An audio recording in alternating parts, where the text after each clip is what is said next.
Hi everyone here and around the world. Last week, in my Earthfiles YouTube channel update, I reported about two commercial cargo airline pilots who were seeing and recording mysterious glowing objects moving in strange patterns far out toward the edge of space, and seen only a couple of times, first in the month of May 2024, and then in July 2024, a couple of times on the 4th of July. Well, last week, I also received a follow-up from Earthfiles YouTube viewer Jay Poling, dated August 26, 2024. Quote, "My husband and I just watched your recent YouTube video of your interviews with the two cargo plane pilots who have seen mysterious lights in the sky. I just had to tell you that back in 1971, 53 years ago, when I was a teenager, my dad and I saw something so similar over the course of 3 nights. We were taking our little miniature poodle out for a walk, and it was between 9 and 10 p.m. at night when the sky was nice and dark. And my dad had been a navigator in the U.S. Navy, and he was very familiar with the constellations and could point them out and tell me their names. On one particular night, as we were walking and stargazing, my father pointed to 3 stars forming a triangle and said, 'I don't know what that is.' And just as he said that, they started to move very erratically. They zipped apart and zigzagged and then rapidly came back together into the triangle again. They would zip across the sky and then suddenly stop. It was amazing. We just stood there and laughed, and we knew we weren't watching anything from this Earth. It was in 1971, and we did not have the technology to create something like that. When we got home, we told my mother and sister about it. My mother got a big smile on her face and said matter-of-factly, 'Something from another planet.' So we saw the dancing stars, as we called them, on 2 more nights, and my sister saw them too. Needless to say, I have no trouble accepting what the 2 pilots said now because of what we saw in 1971, close quote.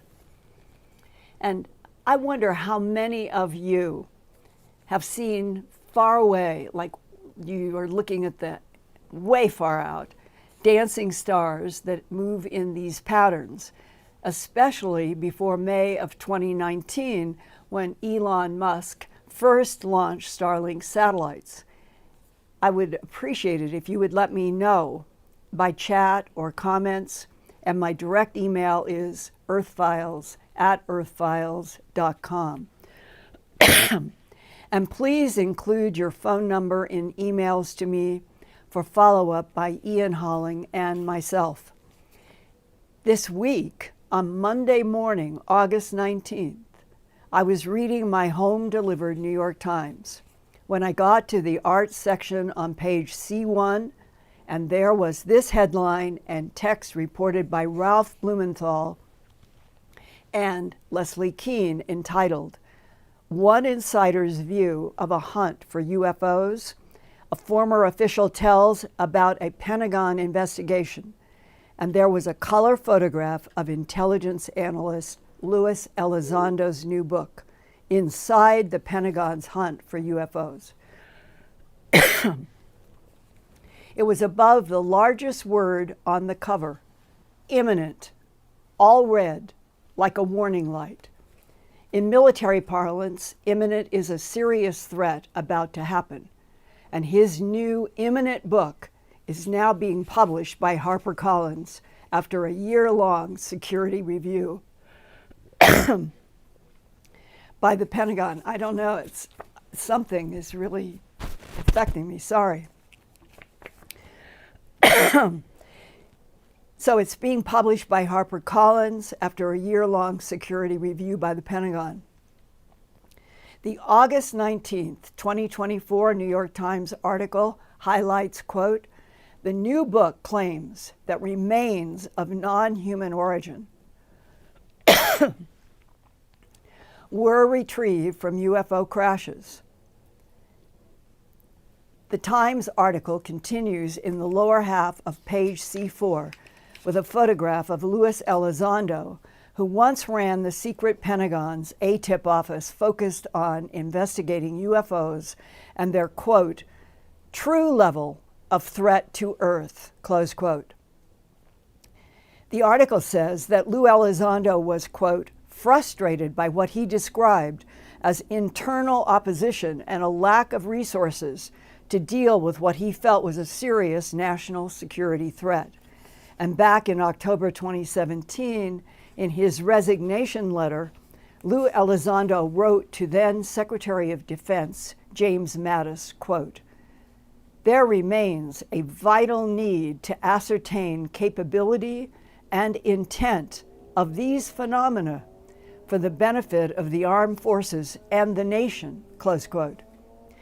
And in the final 3 inches at the far right bottom of the New York Times column on August 19th, 2024, Lou Elizondo gives the reader a warning you might never have expected from him, which makes it especially important to read and consider the implications. Quote,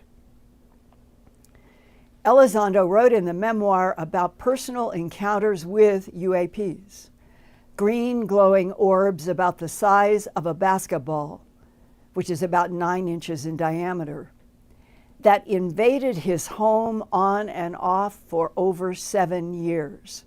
The objects were able to pass through walls and behaved as if they were under intelligent control, he wrote. The orbs were also witnessed by his wife, 2 daughters, and their neighbors.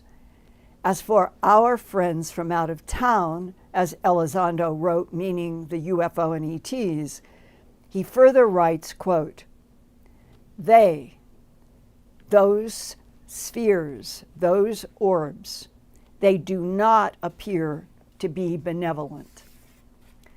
Perhaps they are neutral, or they could be a threat to humanity. We can no longer stick our heads in the sand. We know we are not alone, close quote. Before the New York Times article emerged on Monday, August 19, 2024, I have been interviewing a lifelong human abductee who is now getting ready to release her own book about alien types, UFO craft, and technologies that she has interacted with since she was a toddler, up to current day at age 57 now. Requesting anonymity, her pen name is K. Rose Golden. Her new book, with many of her excellent illustrations, will be released officially on September 17th through Amazon.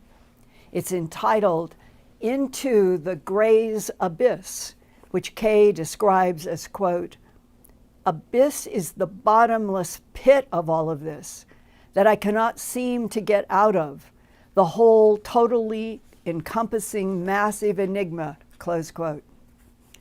So on Monday this week, I called her to read Lou Elizondo's New York Times description of his and his family's own personal encounters with green glowing orbs the size of a basketball that could pass through walls.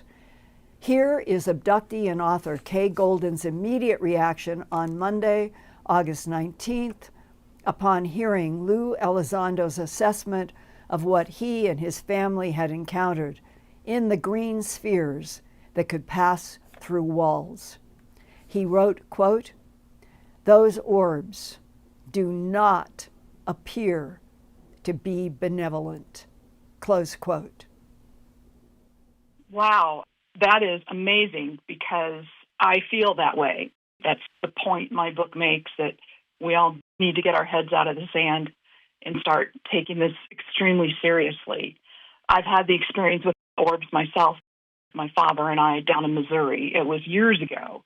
We were just in the house. It was late at night. My daughter and I were visiting down there while we were having our home built in Colorado in 2005. It was July 2005. We went to visit in Missouri, my daughter and I. I was 39. My daughter, Tracy, was 16. And my father was around 75. And just one of those visits that we were going to drive out and wait for some of the framing to be done on our new house in Colorado while it was being built. So we took this trip down to see my folks in Missouri. We had a great first day, went to Branson, had fun. And then that night we had a normal dinner. I couldn't sleep. She was sound asleep snoring. I couldn't sleep. And then I heard my father exclaim to my mother that it looks like there's kids out there playing around and, he's going to go check it out. And because I couldn't sleep, I thought, well, you know what, Dad's kind of up there. I might as well go out with him. So I got my clothes on, got my cowboy boots on, and my dad grabbed his .22. And I said, well, kind of asked him, what's that for? He's like, well, just in case. So we proceeded to go out the front door. We got down the property. It's probably a good half mile. There's a corner area. They don't have the property anymore. There's a corner area where it's very wooded. And then inside that wooded area, there's kind of a clearing, usually where the deer come. And when he was looking through the house windows, and I looked too, originally, we did see some like reddish, yellowy, almost a glow. We walk out the door together, and my father had one shell in the shotgun just to scare the kids if necessary. So we walk out the front mowed lawn area down to the beginning of the wooded area near the roadway on the far right side of the house. And this was a 40-acre property at the time. We walked really quietly so we didn't interrupt whoever was playing around in the woods. We were trying to be stealthy. And when we came up to the beginning of the wooded area, we didn't see anything. So we walked a little further into the small clearing area where normally we see some deer. I don't have words to describe what we saw, but I'll try. So we're there, and we suddenly take just maybe 8 to 10 feet. We come upon two large, orange-colored, sort of transparent, basketball-sized orbs, orange. They were bouncing and floating in the air in the back of this clearing area. We saw nobody making these lights, just these two large colored orbs floating above our heads, and then they kind of dashed into the trees, and they come back, and they were orange at first, and then I believe when they came at us, one was, I think it was checking my father out, I'm not sure. It turned yellowish and then dodged away from him by going upward, and when I say it kind of came at him, it was like no more than 5 feet in front of him, and just right at the head level. And the second orb was orangey red, and then changed to completely red, and this one was in front of me. And it came out, it went up like 20, 30 feet, came back, got right in front of me, and kind of just changed completely to red. And you could see through it, though. That's what was totally bizarre about it. It wasn't solid. It was like a mist inside the orb. So it was really scary. They were suspended in the air. They were basketball size, and they were just large colored orbs. We were shocked.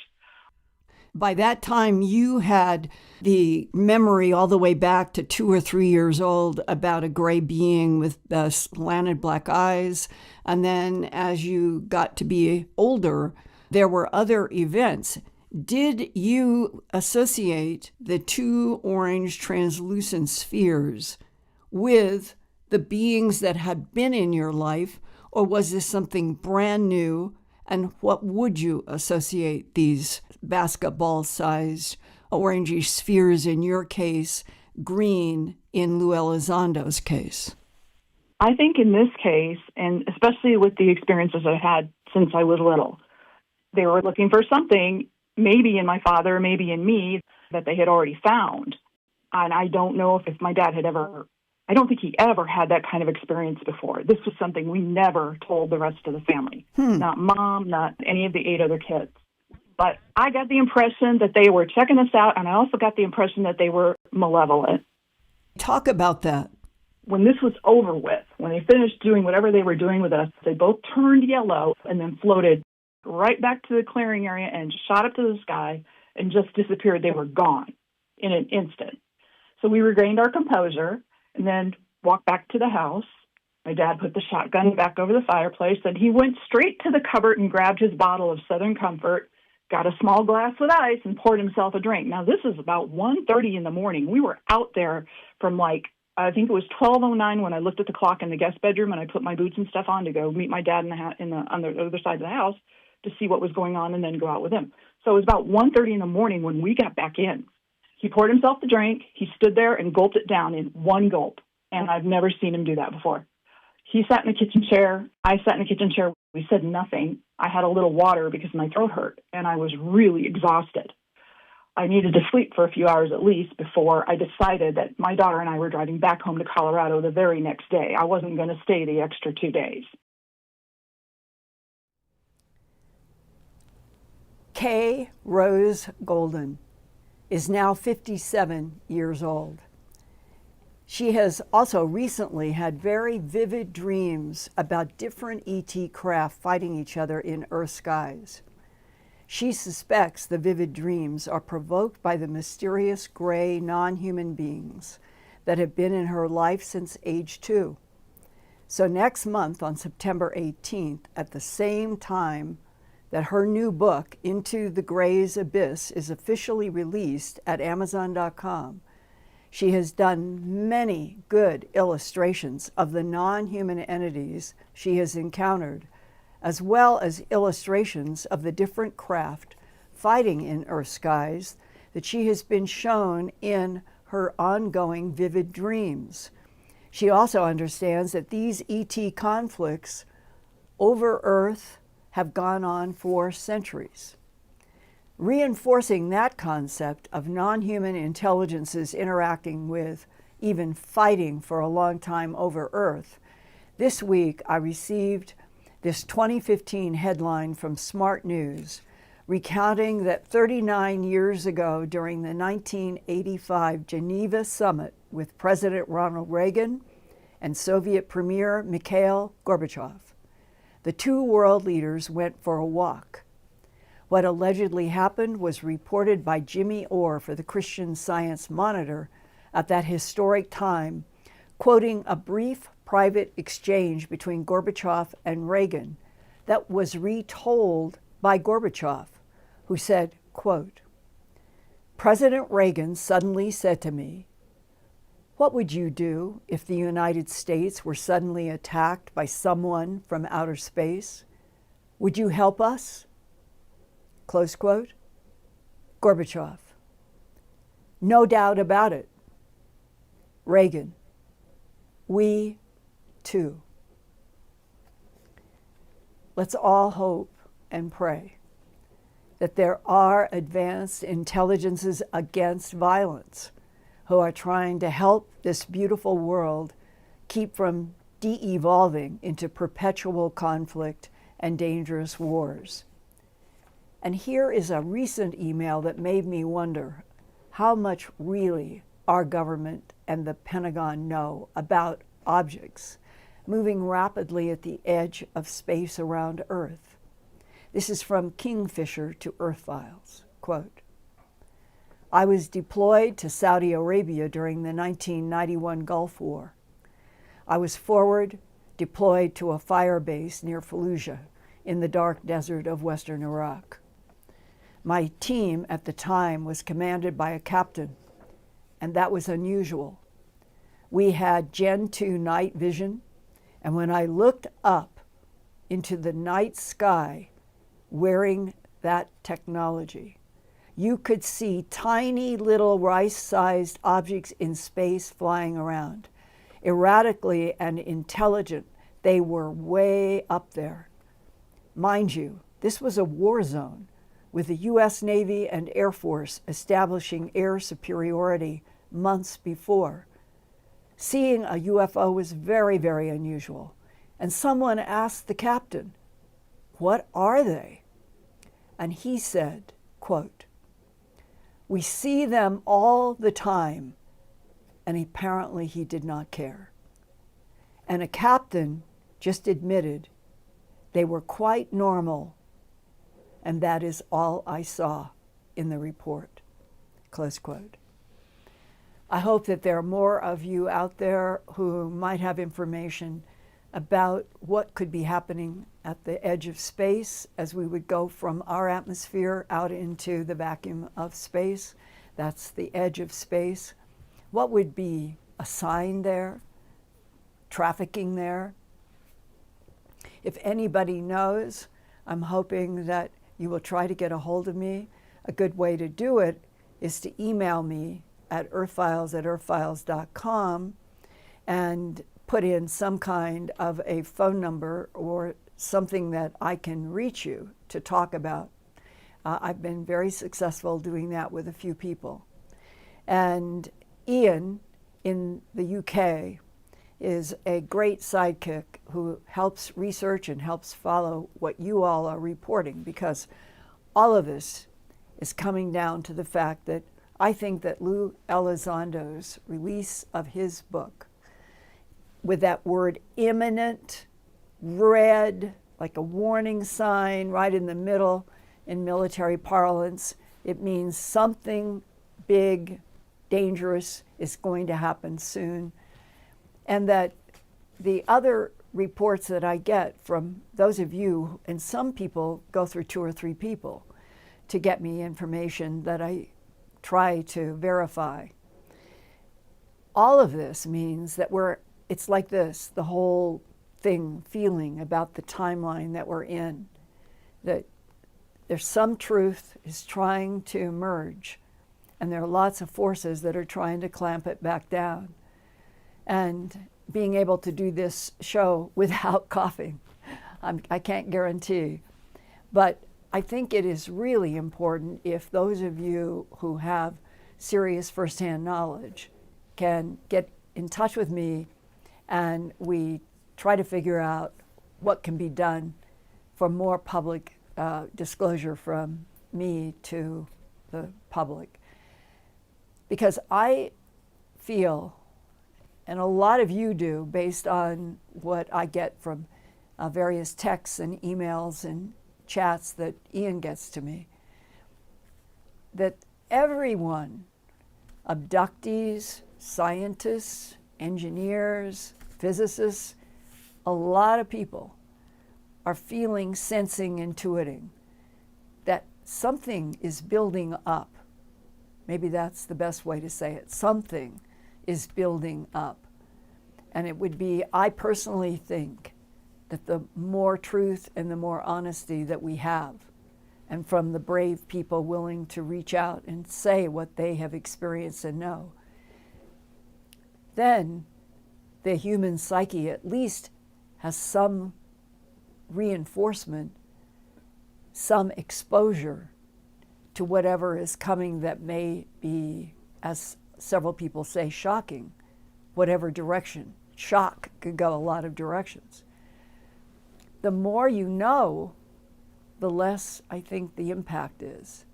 And right now, with Lou coming out with his book, and I know that there are others, and that several people have gotten in touch with me saying that they're going to try to get me some more information that I can share with you about a very specific list. This may be, finally, when there really is a crack in the cement ceiling on the truth. I've had very sophisticated people say, but if you crack open the truth and it contains material that is shocking to the public psyche, then maybe you have done something wrong. And that raises the ultimate philosophical question. Are we in a universe where complete concocted realities on planets of life forms with consciousness is somehow supported and expanded? What a terrible thought. Truth has its own life. And there is that thought that dwells in the light that I think is the big box of everything. And all of these words are just to say, right now, I think is the time to reach out with truth. And there's something in the air that wasn't there an hour ago. And I apologize, I truly do. I thought I was fine. But you know that feeling when there's smoke? It's smoke or like powder in the air and you breathe and it makes you want to choke? That's what I'm going through. And I have no idea why. So I apologize. And Ian, I would like to transition to dear Ian Holling in England. He has been very ill and he's recovering. He's got his voice back, and bless his heart, he's hung in there doing all kinds of things. And Ian, I would greatly appreciate knowing if there is anything in the chat, which also seemed to have a start problem, that we could address right now. Thank you, Linda. Yes, a great report. And the chat is full of people sharing their own experiences with orbs. I'll give you one example here straight away. We've got JG in the chat. Says, my daughter and I had a bright white basketball-sized orb hover about 10 feet above our heads. And there's missing time with that one. But I didn't feel scared at the time, just intrigued. So as well as the actual interactions with the orb, some people are actually reporting further interactions such as the missing time aspect. And Ian, can you, maybe with everybody hearing, one of the most important components of any of these interactions, whether it is with light, with spheres, with tubes, whatever it is, what is your intuitive reaction? What movies are going through your mind's eye? What are the very first feelings that you have? In many ways, that's when we can learn the most. And sometimes that gets brushed away. So I wonder right now, Ian, in what you just described, if they're listening, or you can ask them, did they have any mental impressions in their mind's eye, even if for only a few seconds? That's a good point, because it's often the witnesses' first impressions that are important. Right. And Poppy333 in the chat says, I didn't feel any evil from them. They were just curious. Well, if she's feeling one-way curiosity, but I bet you that there is two-way, and that's where the human intuits feelings and gets impressions about what is actually dealing with them. Sometimes images, it can be anything ranging from a gray to a blue to a tall white to a Nordic to a praying mantis to a teal. There's a lot that could come, and people will get glimpses. And those glimpses are either deliberate efforts to test the human mind in front of them, I'm convinced, or I've been talking with an abductee who says it isn't telepathy. It is penetrating the consciousness with other consciousness that can actually reform the thinking in us for a brief period of time for a completely different, more involved, complex communication. I've had this discussion recently in the last 2 weeks. And the idea that telepathy is allegedly the way we talk with vocal cords and sound, and we have to have atmosphere to transfer the sound. If what you're thinking, does it go unfiltered? Does it go pure from exactly the way it is in the source of the human mind, directly into the gray, the praying mantis, the whatever? Or does it have to go through some kind of a translation? And is that what they are trying to bypass if they are somehow manipulating the actual essence of the consciousness, and they are affecting the mind in a deeper, broader way? That's what's been suggested.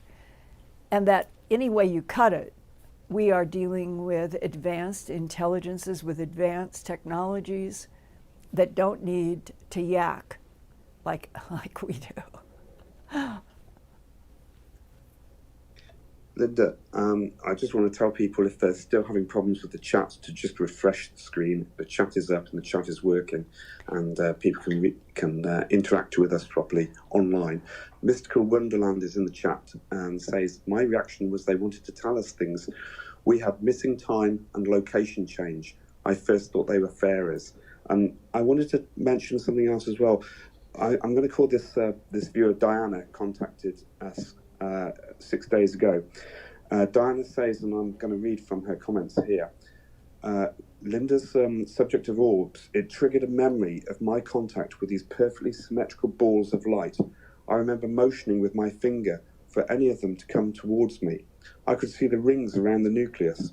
It even had a face, and he gave me a mischievous, playful look. I sensed it was a male. The other orbs in my room either merged with each other as one and then dissipated or went through the wall. As an alien abductee, I've experienced the whole gamut of high strangeness. I learned very young that the paranormal are much more part of the alien abduction experience. It's a package deal. Difference between my orb experience versus my close encounter with the Greys is how I felt after. The orbs were awesome and the aliens were really not a positive experience. The truth is, it was hell on earth because it changed my life path forever. Oh, I see. And, the consequences. They go on. The consequences in human life. Yeah, sorry. Go ahead. Yeah, she goes on to say, it's never a good idea to mix your DNA with the aliens. They may be trying to take your soul. So that just shows the two experiences, the two opposite extremes. Which makes it even more important for us to get onto the square of being a planet where truth, facts, honesty at all levels are what this planet resonates with, not lies and destruction and wars. And in that, whatever is happening, we're a planet, I think, that is in revolution. If you want to call it a peaceful revolution, I think we're in revolution. And that the forces that are causing this revolution, they have mixed messages, they have goals that may not be compatible. But the one kind of overriding characteristic which the author in about the Greys, Abyss, she echoes so many people that I have talked to in the last year who say, we're not dealing with any extraterrestrials who tell us the truth. There are all kinds of agendas, but they're self-serving.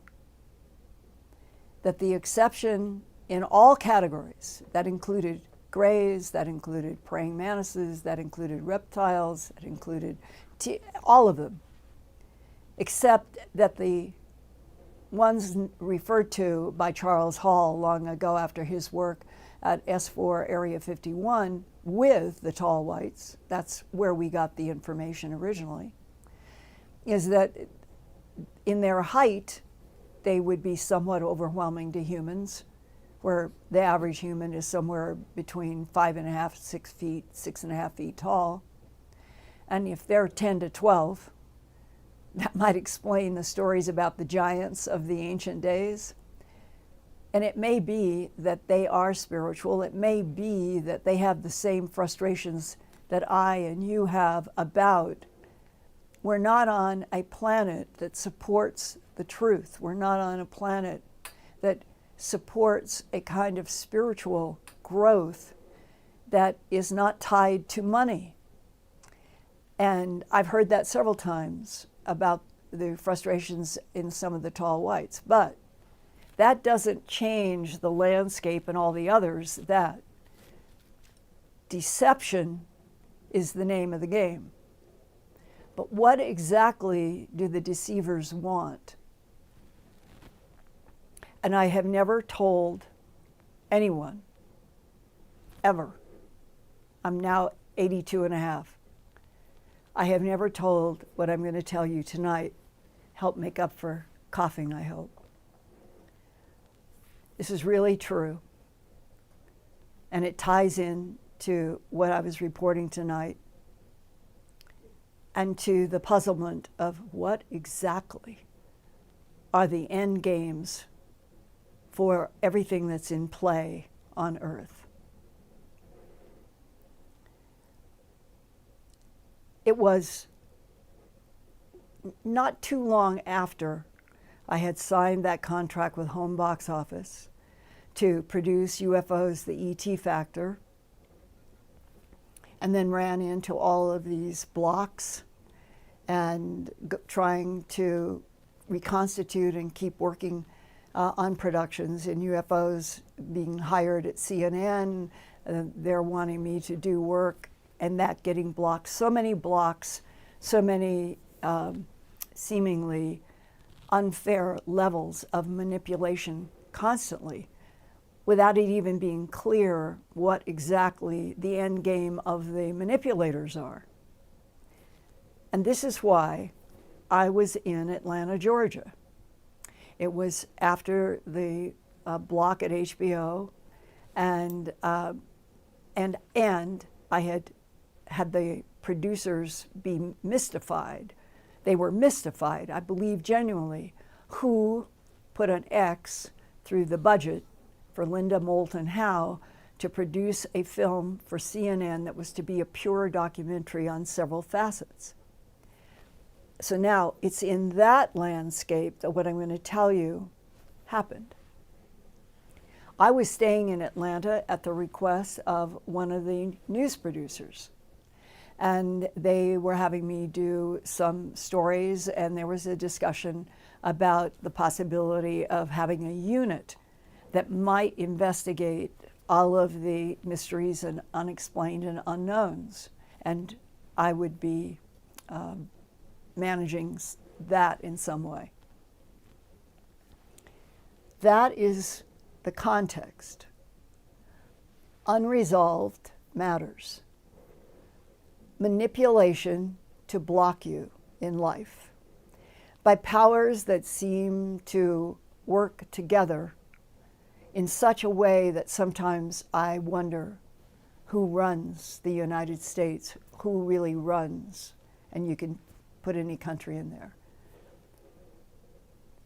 And I was invited to go to, it was like 5 or 6 people having like cocktails and wine to talk about UFOs, ETs, production, covered a wide range, but you know, like sitting in somebody's living room or their dining room and having something nice to eat and drink. And people who were, in their own way, had their own serious information research bases. And they wanted to talk with me that night specifically about UFOs, ETs, and one of the men showed me something that he had written in a diary that he put in the category of abduction. So that's what happened. It got to be like midnight, 1 o'clock, and I was at that time not living in a house, not in Philadelphia or Colorado or LA. I was in an apartment in Atlanta while we were sorting out all of this. So it was a 1-bedroom, not large, but not near noise, not near a noisy city street at all. Quiet. I liked it. It was temporary, but it was just pleasant. I remember vividly, I get back, I want to sleep, through all the motions that everybody goes through. I got into bed. To my recollection, there was nothing from that gathering that specifically was hanging on or was bothering me. It's that we had covered a wide range of many subjects. And I feel suddenly not peaceful. I feel nervous, and I don't have a clue what is going on.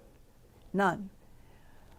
But I've been a strong, intuitive person my whole life. It has saved my life. And I know that I was frustrated because I reached a point that I wanted sleep so I could function the next day. And I'm telling you this because I don't know what I'm going to tell you. I don't know how it happened. And I don't know if it's related to a specific state of mind where there's a problem of no sleep or whatever it is. I do not know, but this is what happened. It's going to sound impossible, but I said to myself today, tell the story. You're 82 and a half years old.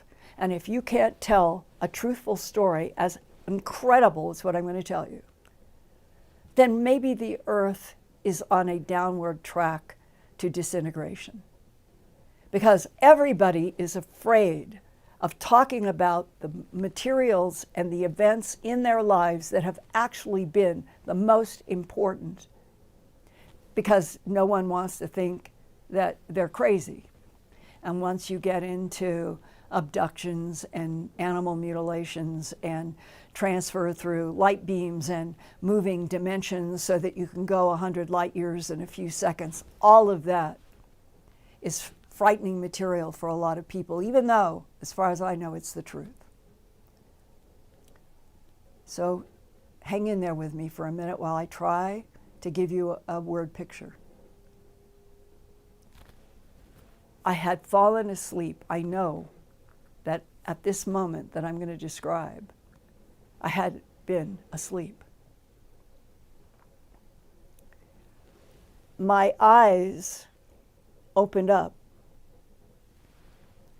as I am aware that my entire body is coming up out of the bed doing a circular arc. I'm not kidding. My eyes are opening as my body is coming up and forming and doing a circle, and I came down like that, like on my feet. And if there was any sleepiness in that circle, it went away with that. And all of this happened fast, but I have this incredible memory of the detail, because as I come out of this jujitsu circle, out of the bed and come down on the floor, my eyes, almost as if something just right at the foot of the bed. It was not there. I don't even know if it was there when I was doing this 360 degree jump. It was a sphere. I would have compared it also to a basketball. It was approximately 8 to 9 inches in diameter. It had a color of white and orange and green. It was a swirling colors. I saw it crystal clear. And then came, it's going to attack. That's what I felt. It's going to attack. But I'm not looking at anything that you would think was associated with attack. But I got this intuitively. And so, as if I knew what I was doing, which I'm no martial arts person, I don't know any of that, I jumped into the air, extended my arm and my hands toward this glowing basketball sphere at the foot of the bed, as if I knew, go. You can't defeat me. I mean, it was, go. And by God, whatever it was, it just closed in on itself. It literally closed in on itself, went down to this tiny, tiny, tiny little glowing thing. It was gone. And I stood there knowing what my body had done, knowing that my mind had some reaction, had some language, had something to interact with such a situation. It was not possible at that time for me to tell anybody what I've just told you. politically, every other way. I wanted to do the TV work, telling this story back then in the 80s would have been too much. And today, in 2024, I felt a certain kind of release. Tell this. See if there are any other fellow human beings who have had such approaches, interactions, encounters. And what could it mean in the big question that Lou Elizondo is basically presenting to us and others? If we're on a planet that is in play, and there are 3 to 5 to 6 to 9, 12 intelligences that each may have their own agendas, and they may be here, those spheres, whatever they are, they have abilities. Just exactly like Lou Elizondo saying that I never heard this before the book came out and he was in the New York Times on the 19th. I never heard this from him or anybody else. That he and his family had these spheres, his green, that were coming in and out through their house, their walls, and there's a vulnerability that you feel, and that's why I'm sharing. Because in sharing with you and other people, at least I have told you something, it really did happen. I still am in awe of what happened. I am in awe of whatever it was that reacted using me. I don't understand it.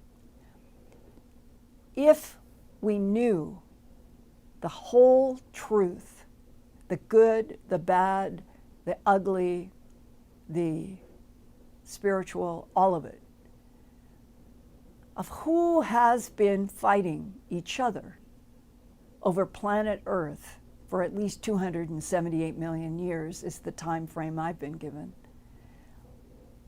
And what would be going on in 2024 that matches so closely what the talented NSA, DIA, CIA controlled remote viewers were doing in Washington, D.C.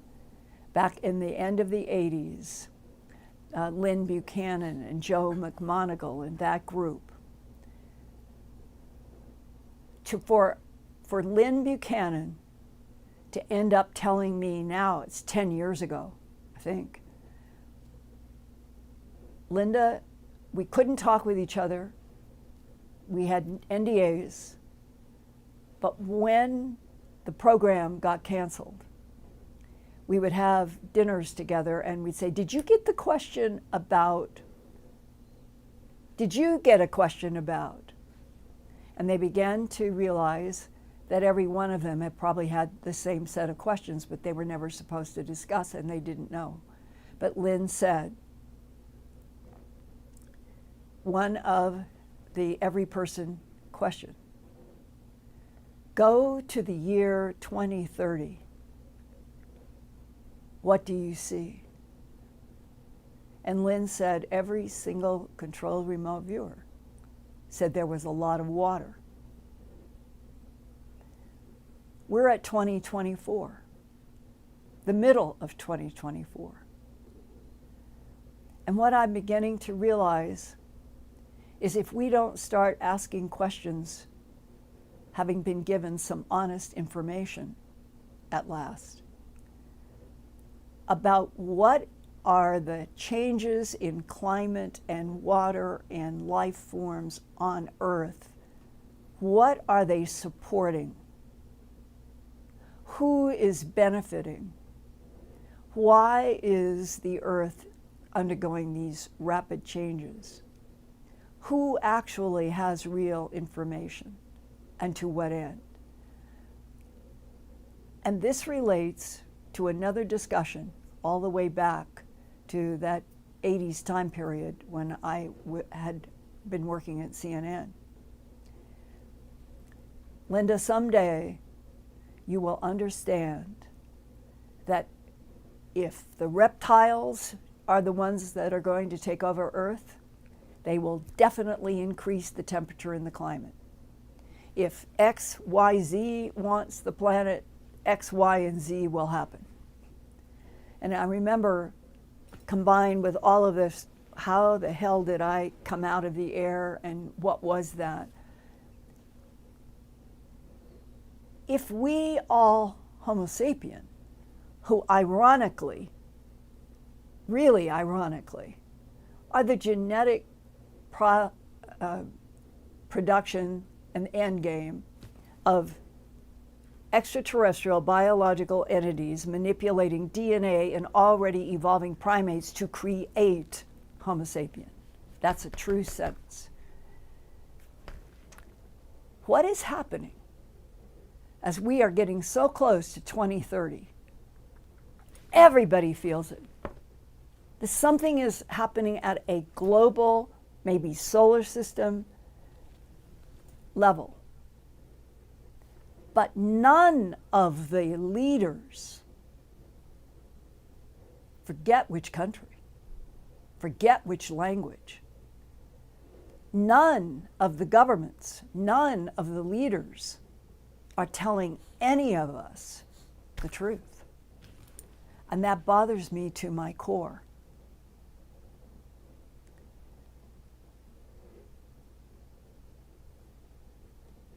What if we knew for a fact that tomorrow, if every one of the 8 billion people on this planet were able to concentrate an entirely loving, positive communication to the consciousness with a capital C that created this universe, and maybe all universes?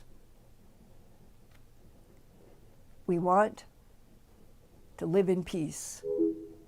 We want to be able to evolve without war. Would we be able to pull the rug out from under the players who seem now intent on money, power, territory, and greed? And maybe this has been the challenge the whole time. Maybe this relates to all of the great books of literature, religions, and even science. That the consciousness that is assumed, that created this entire universe, is capable of interacting with other consciousnesses that ask it for real help. On that note, I'm going to say agape hug. So many of you have started sending me things and writing and saying that agape, which was the Greeks who were supposed to be ETs, pure blood ETs as well, that they had the sense that if you can look at your fellow species, just your fellow species, forget male, female, age, blah, blah. Just look at your fellow species and say from your heart, I recognize you, fellow being. I recognize and I embrace you as a fellow being. It seems impossible in the world that we're living in now.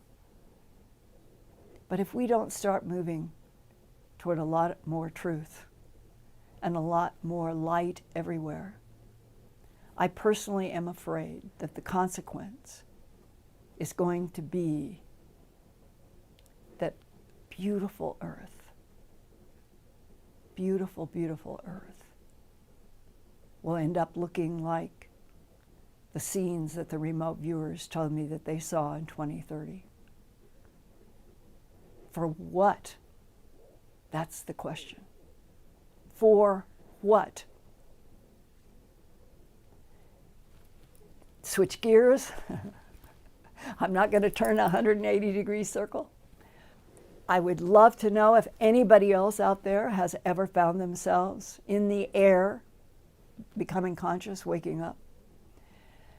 and that all of you who feel that you can let me know from your military background, science background, medical background, physics, whatever it is, what your insights might be truly at this time where I personally have never felt more danger, the potential of so much danger. And to me, that is insane. So, agape hug to all of you. And I'll see you next week, hopefully with no more coughing. And thank you for being here.